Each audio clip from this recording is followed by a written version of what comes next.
کلا انہا تذکرہ، یہ لفظ بہت اہم ہے، تذکرہ، ذکرہ، تذکیر، فذکر بالقرآن، کیا معنی ہے اس کے؟ یاد دہانی صحیح ترین ترجمہ ہے، یاد دہانی۔ ایک ہے کسی کو کچھ سکھانا، نئی بات سکھانا، ایک ہے یاد دہانی، اسے ایک چیز معلوم تھی کوئی بھول گیا، یاد کرانا۔ جیسے آپ کے کسی دوست نے آپ کو بہت قیمتی قلم دیا تھا، آپ نے اسے بہت سنبھال کر اپنے ٹرنک میں رکھ دیا، اب سال ہا سال ہو گئے، نہ دوست سے ملاقات، نہ وہ یاد، اچانک آپ نے کسی روز ٹرنک کھولا اور وہ قلم آ گیا، تو آپ کو دوست یاد آ جائے گا کہ نہیں؟ اسی لیے قرآن آفاق و انفس کے لیے آیات کہتا ہے، ہم اپنی آیات دکھائیں گے تمہیں، نشانی جس کو دیکھ کر تم ہمیں پہچانو گے۔ اور تذکرہ کا مطلب کیا ہے؟ پوٹینشلی ایمان ہر انسان کے دل میں موجود ہے، یہ جو روح جو ہمارے قلب کی مسکن نکین ہے، اس میں اللہ کی معرفت بھی ہے، اللہ کی محبت بھی ہے۔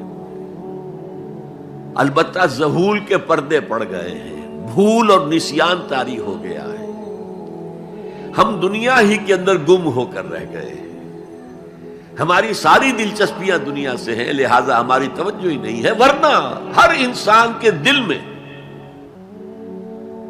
یہ جو یہاں ہندوستان میں کہتے ہیں آتما اور پرماتما، آتما اور پرماتما کا تو تعلق بہت گہرا ہے، ابتدا میں بنا دی گئی تھی ارواح، جب ہم سب کے سب تمام انسان آدم سے لے کر اور تا قیامت جو انسان آئے گا دنیا میں، ان سب کی ارواح پیدا کر دی گئی، اور پوچھا گیا الستو بربکم قالوا بلا، یاد ہے؟ لہذا یہ تذکرہ ہے، یہ یاد دہانی ہے، تمہارے اندر موجود ہے، اللہ کی معرفت بھی موجود ہے، اللہ کی محبت بھی موجود ہے، لیکن کلا بل ران علی قلوبہم ما کانوا یعملون، ان کے دلوں پر زنگ آ گیا ہے اب ان کے اعمال کی وجہ سے، شیشہ جو ہے وہ زنگ آلود ہو گیا۔ حضور نے فرمایا ان هذه القلوب لتصدع كما يصدع الحديد اذا اصابه الماء، ان دلوں پر بھی زنگ آ جاتا ہے جیسے کہ لوہے کے اوپر پانی پڑتا رہے تو اس کو زنگ آ جاتا ہے۔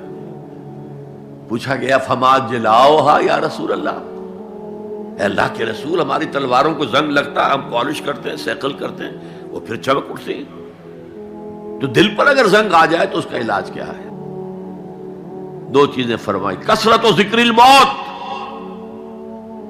و تلاوت القرآن، دو کام کرو کثرت سے، موت کو یاد رکھو، یہاں رہنا نہیں ہے، جانا ہے،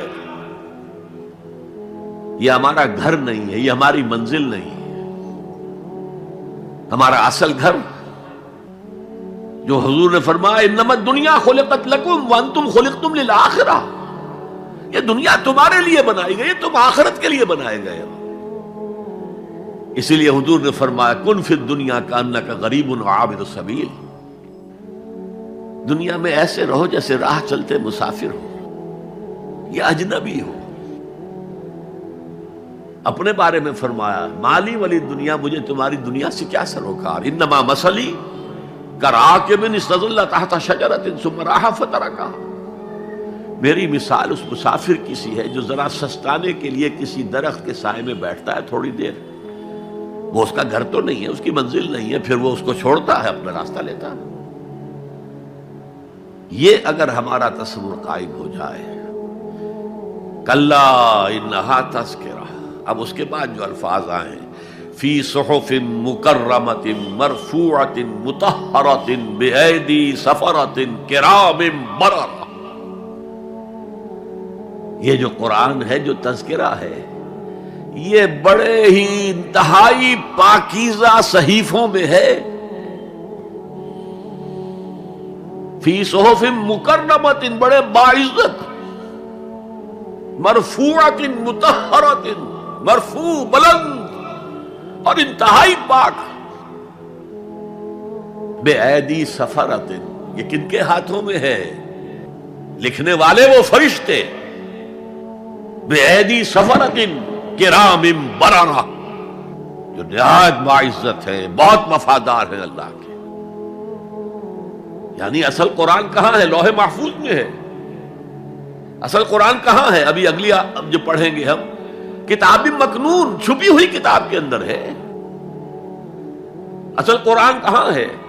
وَإِنَّهَا لَفِي أُمِّ الْكِتَابِ لَدَيْنَا لَعَلِيٌّ عَظِيمٌ، یہ تو اس ام الکتاب میں جو ہمارے پاس ہے، بہت بلند ہے اور بہت عظمت والا ہے۔